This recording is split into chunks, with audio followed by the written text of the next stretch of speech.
Judge, the state is recommending life without parole as to count 1, consecutive to life without parole as to count 2, consecutive to 50 years for count 3, consecutive to 50 years as to count 4, and 7 years consecutive as to count 5.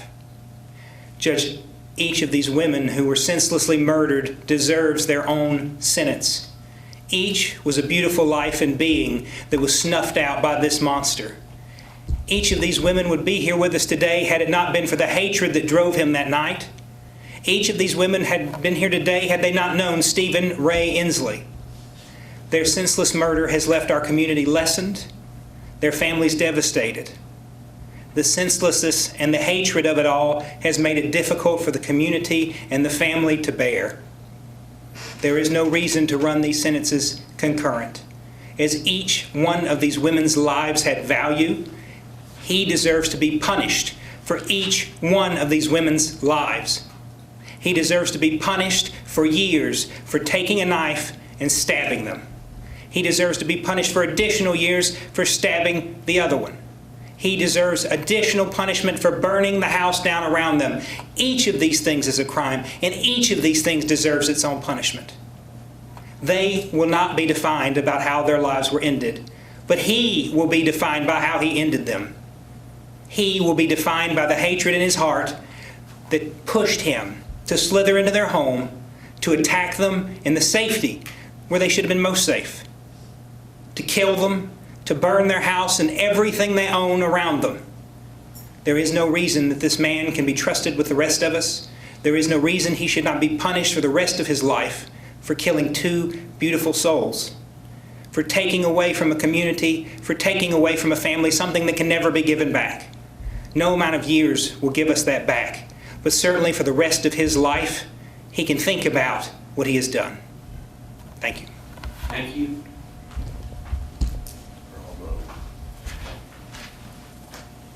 Mr. Huffman, the defendant.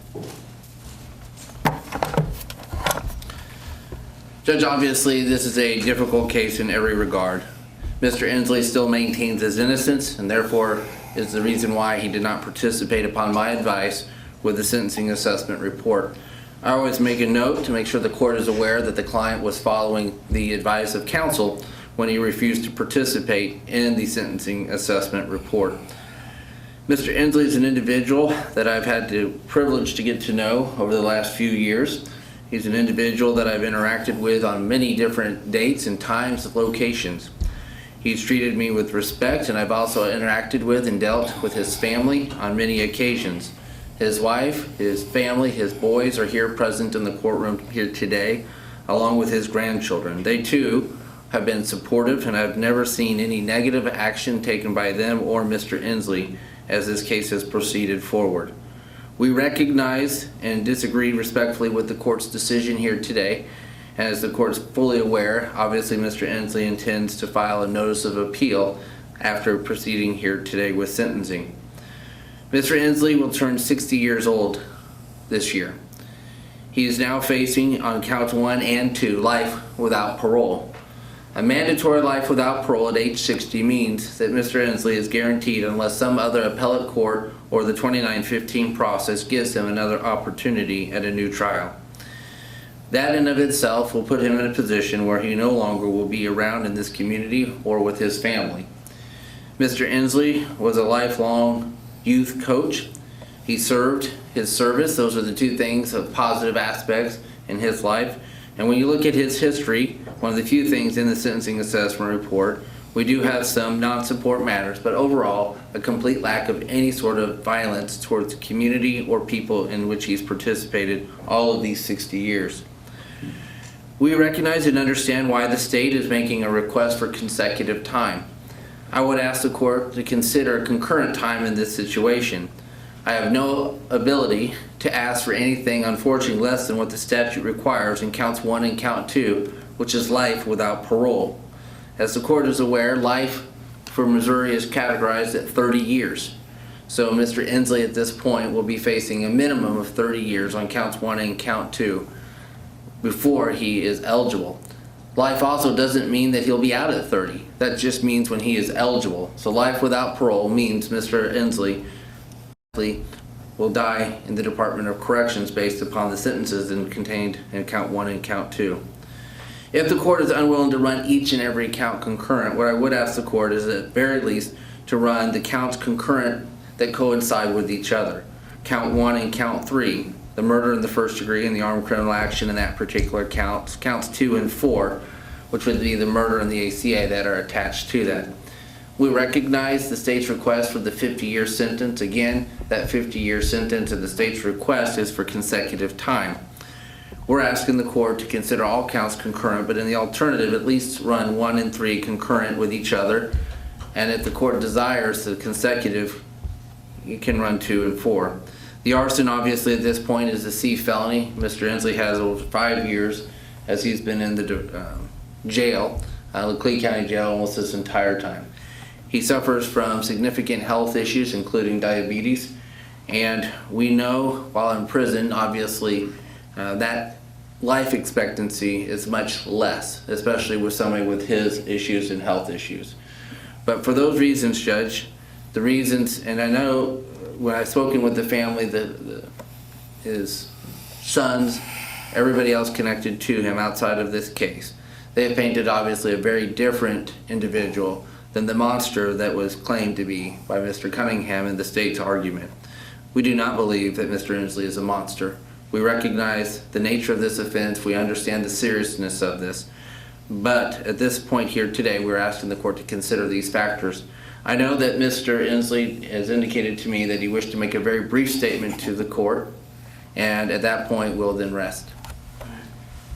Mr. Endsley, you have a statement for the court. Yeah, not very big, Your Honor. I just wanted to let everybody know I thank God to give me to go through this 5 years and 9 months and 20 days of being locked in county jail for something I didn't do. I want everybody here to understand, especially the family. Don't turn. This department, the sheriff's department, no officers, no detectives, no sergeants, no nobody focused on anybody but me. And not once did anybody in the sheriff's department ask me for an interview. Not once. The only person that did was the fire marshal. And I told him, sir, I would be more than happy to talk to you with my lawyer present. And from that point on, nobody, from the sheriff's department to fire marshal, nobody come to talk to me. They just come to the house at 3:30 in the morning with 30 SWAT members and took us out. Nobody questioned me, nobody questioned my wife, nobody questioned my sons. It was just because me and Danielle and Terry were having a little arguments, little feuds.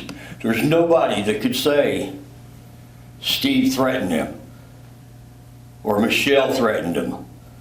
Nobody could say that I did any damage to anything there. We took care of Terry the winter before all this. Danielle come to our house and asked us, could you help my mother while I'm in Springfield? And we did. We did. Her so-called friends, oh, I'm sorry. But if some of them are out there, her so-called friends would charge her $10 to take her to the store, which is 5 minutes from where we all live. And it was just, your friends don't do that. At least my friends don't.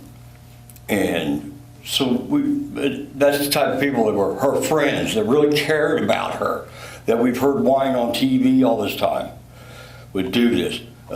Anything they did for her, she had to pay for. They tried to sell her junk furniture. I told her, Terry, don't buy it. They kept pressing her. I'll get off that. But that was her friends. We had a little blow up over an incident when she had one of her sons in Texas, girlfriend come up, had a little blow up over how that situation ended on them moving her, and after that, we had our little feud. It was starting to end. I took 2 packs of cigarettes and a little ceramic frog. I put it up on the porch. it was gone a few hours later. I was doing a peace offering. I'm just letting everybody here know, there was no investigation into this whatsoever. None. They just focused on me, and this is where we are. And Tony Helms, you need to square your guys up.